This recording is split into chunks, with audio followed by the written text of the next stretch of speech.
Pengajaran yang kelima, berkata Allah Ta'ala, "Hai anak Adam, jangan ada engkau setengah daripada orang yang taksir ia akan taubat dan panjang angan-angan, dan harap ia akan kebajikan akhirat dengan ketiadaan amal.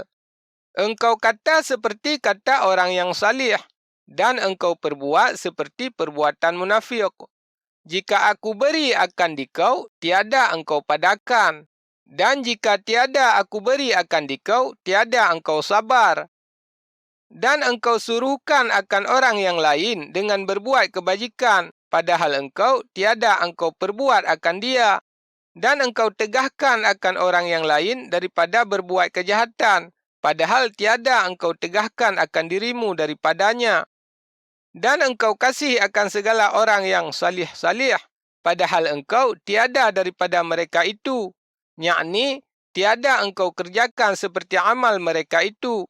Dan engkau bencikan akan segala orang munafik, padahal engkau daripada mereka itu. Engkau kata akan barang yang tiada engkau perbuat, dan engkau perbuat akan barang yang tiada aku suruhkan. Dan engkau tuntut akan kesempurnaan, dan tiada engkau menyempurnakan." Qauluhu menyempurnakan, artinya engkau minta pada Allah Ta'ala kesempurnaan dunia dan akhirat.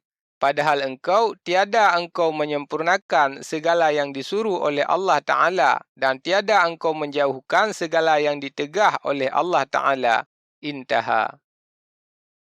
Hai anak Adam, tiada daripada tiap-tiap hari yang datang, melainkan bermula bumi itu berkata ia akan dikau, dengan katanya, berkata ia bagimu, "Hai anak Adam, engkau berjalan atas belakangku, dan tempat kembalimu kepada perutku jua.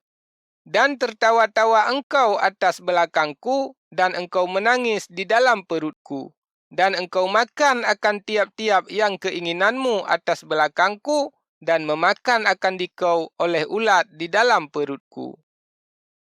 Hai anak Adam, akulah rumah yang liar, tempat orang yang duduk di dalamnya. Dan akulah tempat menanyai mungkar wa nakir. Dan akulah tempat seorang. Dan akulah tempat yang amat kelam. Dan akulah tempat berdagang. Dan akulah tempat kesunyian daripada segala kerabat dan daripada segala sahabat. Maka ramaikan olehmu akan daku dengan mengerjakan segala amal yang salih, dan jangan engkau lupai akan daku."